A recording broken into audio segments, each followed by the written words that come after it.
Assalamualaikum, ketemu lagi dengan Sobat Erlina. Kali ini, Sobat Erlina akan membahas tentang perbedaan pertumbuhan dan pemilihan makanan antara remaja perempuan dan remaja laki-laki. Pernahkah Sobat Erlina bertanya, mengapa remaja perempuan lebih cepat bertumbuh kembang dibandingkan remaja laki-laki? Pada periode pubertas, hormon pertumbuhan atau growth hormone yang disingkat dengan GH memiliki peran yang cukup besar selama pubertas. GH dikeluarkan dalam jumlah lebih besar dan berhubungan dengan proses pacu tumbuh selama masa pubertas. Pacu tumbuh selama pubertas memberi kontribusi sebesar 17% dari tinggi dewasa remaja laki-laki dan 12% dari tinggi dewasa remaja perempuan. Pada remaja perempuan, terjadi peningkatan GH pada awal pubertas, sehingga timbulnya penonjolan pertama areola dan papila payudara akan segera diikuti terjadinya pacu tumbuh. Sedangkan pada remaja laki-laki, peningkatan GH terjadi pada akhir pubertas, sehingga pacu tumbuh terjadi pada bagian kedua dari proses pubertas, dengan tanda awal meningkatnya volume testis pada remaja laki-laki. Oleh sebab itu, pertambahan tinggi badan terjadi 2 tahun lebih awal pada remaja perempuan dibanding remaja laki-laki, di mana pada remaja perempuan terjadi sekitar usia 12 tahun, sedangkan pada remaja laki-laki pada usia 14 tahun. Namun, pada remaja perempuan, pertumbuhan akan berakhir pada usia 16 tahun, sedangkan pada remaja laki-laki pada usia 18 tahun. Setelah usia tersebut, pada umumnya pertambahan tinggi badan hampir selesai. Hormon steroid seks juga berpengaruh terhadap maturasi tulang pada lempeng epifisis. Pada akhir pubertas, lempeng epifisis akan menutup dan pertumbuhan tinggi badan akan berhenti. Hal ini juga menyebabkan fenomena di mana seorang remaja laki-laki di awal pendek, namun di masa dewasa ia akan lebih tinggi dibanding remaja perempuan yang mengalami pertambahan tinggi badan lebih awal.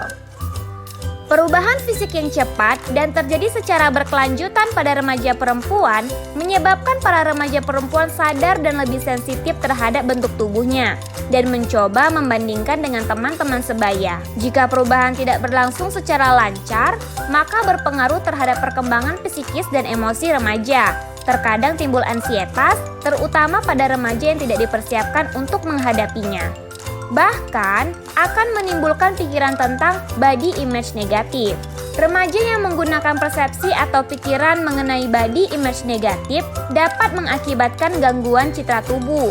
Gangguan pada body image dapat berupa perasaan tidak puas terhadap perubahan struktur, bentuk, dan fungsi tubuh. Remaja yang memiliki body image negatif akan memiliki penilaian negatif pula terhadap kondisi tubuhnya dan menganggap kondisi tubuhnya sebagai sesuatu yang tidak menarik bagi orang lain. Oleh karena itu, dirinya perlu melakukan suatu cara untuk merubah penampilan. Salah satu upaya yang dilakukan adalah melalui perilaku diet. Oleh karena itu, variasi asupan makanan yang dikonsumsi antara laki-laki dan perempuan memiliki perbedaan. Perbedaan pilihan makanan pada laki-laki dan perempuan ternyata tidak semata-mata didasari oleh body image negatif perempuan loh.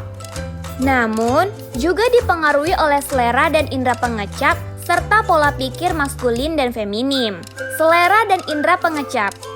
Menurut Sharon Natoli, Director of Food and Nutrition Australia, bahwa laki-laki ternyata lebih tidak peka pada rasa pahit karena laki-laki lebih menyukai bir dan makanan gurih.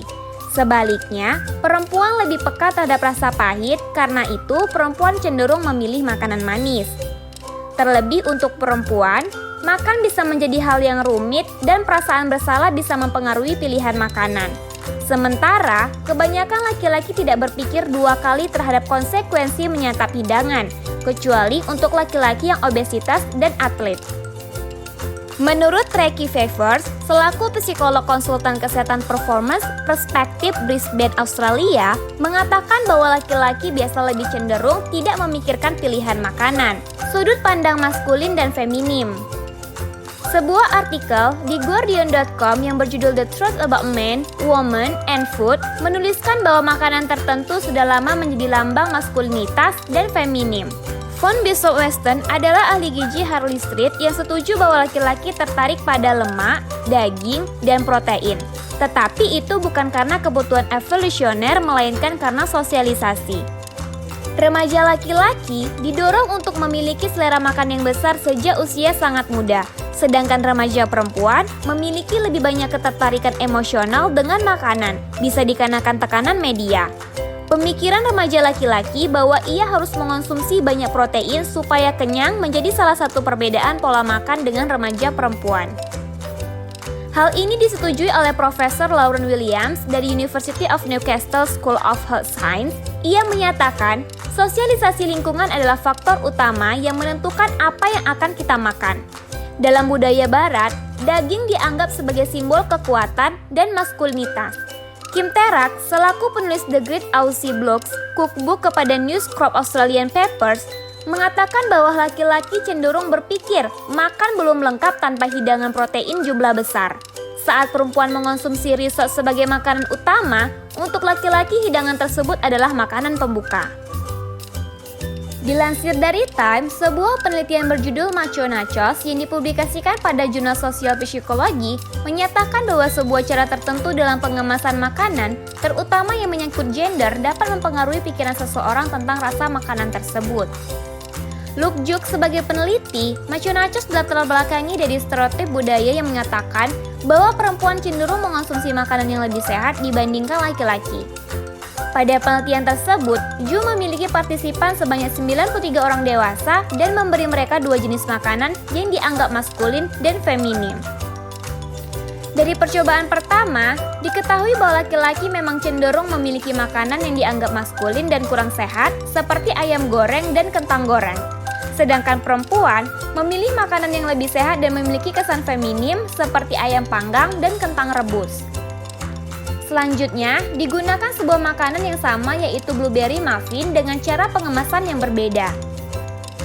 Cara pertama adalah dengan menggunakan kata menyehatkan dan gambar balerina, sedangkan cara kedua menampilkan makanan yang sama namun menggunakan kata mega dan menampilkan seorang laki-laki bermain American football.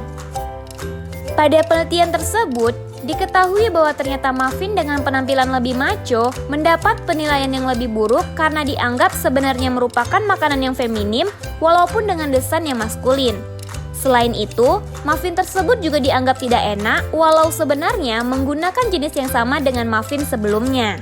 Dr. David Bell mengatakan bahwa makanan menunjukkan siapa diri kita. Apa yang kita makan bukanlah sesuatu yang terjadi secara alam, namun alami kita lakukan sepanjang waktu hingga menjadi kebiasaan. Seperti budaya, di mana laki-laki memakan daging untuk menunjukkan maskulinitas, sedangkan wanita tetap mendambakan makanan manis. Bagaimana Sobat Erlina? Apakah kamu setuju bahwa pemilihan makanan antara remaja putri dan remaja laki-laki dapat disebabkan oleh selera dan sudut pandang maskulin dan feminim? Berikan pendapatmu, dan jika video ini menambah pengetahuan, jangan lupa like dan share ke media sosial kamu. Thank you for watching. Assalamualaikum.